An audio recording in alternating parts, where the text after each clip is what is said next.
बिस्मिल्लाहिर्रहमानिर्रहीम। स्टूडेंट्स, आज हमारा जो टॉपिक है वो है importance of large specific heat capacity of water.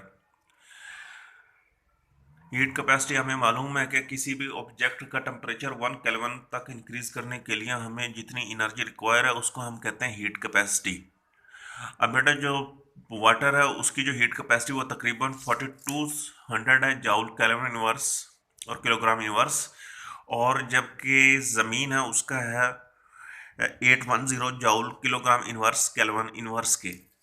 अब आप इन दोनों का कंपैरिजन करो तो जो पानी है उसकी जो हीट कैपेसिटी वो 5 गुना ज़्यादा है बनिस्बत खुश्क ज़मीन के।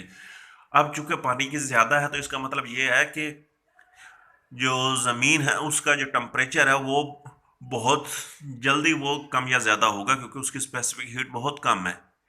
और इसकी एग्जांपल आप वो देख सकते हो कि जब आप वो मकई के सिट्टे वो भुने जाते हैं तो वो नमक का इस्तेमाल करते हैं, पर चूंकि नमक है वो उसकी जो स्पेसिफिक हीट है वो कम है, तो इसलिए वो बहुत थोड़ी सी आग के ऊपर उसका टेम्परेचर बहुत ज़्यादा हो जाता है, तो जिसकी वजह से वो बहुत जल्दी आपको मकई के सिट्टे वो भून के मिल जाते हैं। अब बेटा, इसीलिए चूंकि पानी की स्पेसिफिक हीट बहुत ज़्यादा है तो वो इलाके जो समंदर के बहुत करीब हैं उनका जो मौसम है वो बहुत ज़्यादा तब्दील नहीं होता। उनका ज़्यादातर जो मौसम है वो मुतदल रहता है, तकरीबन एक जैसा रहता है। जैसे कि पाकिस्तान के अंदर जो कराची है उसका मौसम तकरीबन सारा साल एक जैसा रहता है, क्योंकि वो समंदर के करीब और समंदर की जो स्पेसिफिक हीट है वो बहुत ज़्यादा है, तो उसके ऊपर उसके मौसम पे इतना खास कोई फ़र्क नहीं पड़ता। तो इसलिए हम कहते हैं change in weather is much smaller in the land near the sea. अब जब चूंकि पानी की स्पेसिफिक हीट बहुत ज़्यादा है तो इसको हम इस्तेमाल करते हैं गाड़ियों के रेडिएटर के अंदर। और रेडिएटर आपको मालूम है कि क्या काम करता है, जो इंजन से पैदा होने वाली जो हीट है उसको वो अब्जॉर्ब कर लेता है।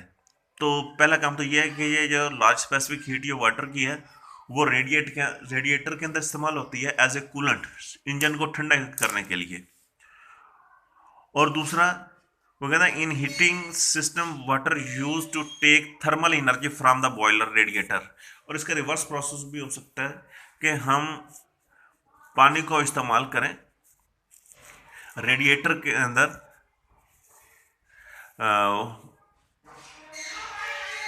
जैसे बेटा इन्वर्टर एसी है, इस इसी तरीके से जैसे रेडिएटर है वो कूलेंट के तौर पर इस्तेमाल होता है, एनर्जी को कम करने के लिए इस्तेमाल होता है।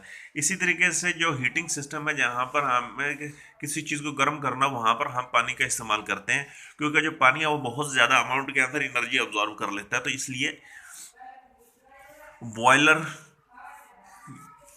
बॉयलर्स के अंदर हम पानी को इस्तेमाल करते हैं ताकि वो बहुत ज़्यादा अमाउंट के अंदर एनर्जी अब्जॉर्व कर लेता है, तो वो इजीली वो किसी भी चीज़ को हीट अप कर सकता है। नेक्स्ट हमारे पास है हीट कैपेसिटी। हीट कैपेसिटी वही बेसिकली स्पेसिफिक हीट, और हमने कहा था कि किसी भी बॉडी का टेम्परेचर 1 केल्विन तक इंक्रीज करने के लिए जितनी एनर्जी ऐड करनी पड़ती है थर्मल एनर्जी, उसको हम कहेंगे हीट कैपेसिटी। तो हम कहते हैं the quantity of thermal energy absorb by body for 1 kelvin rise in temperature, तो उसको हम कहते हैं हीट कैपेसिटी। अब बेटा, जो हीट कैपेसिटी है वही है कि वो del Q by del T.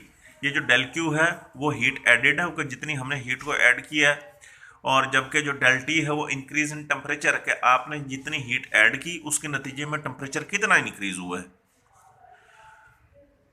अब हमने स्पेसिफिक हीट के अंदर पढ़ा था जो डेल क्यू है वो बराबर है एम सी डेल टी के बराबर।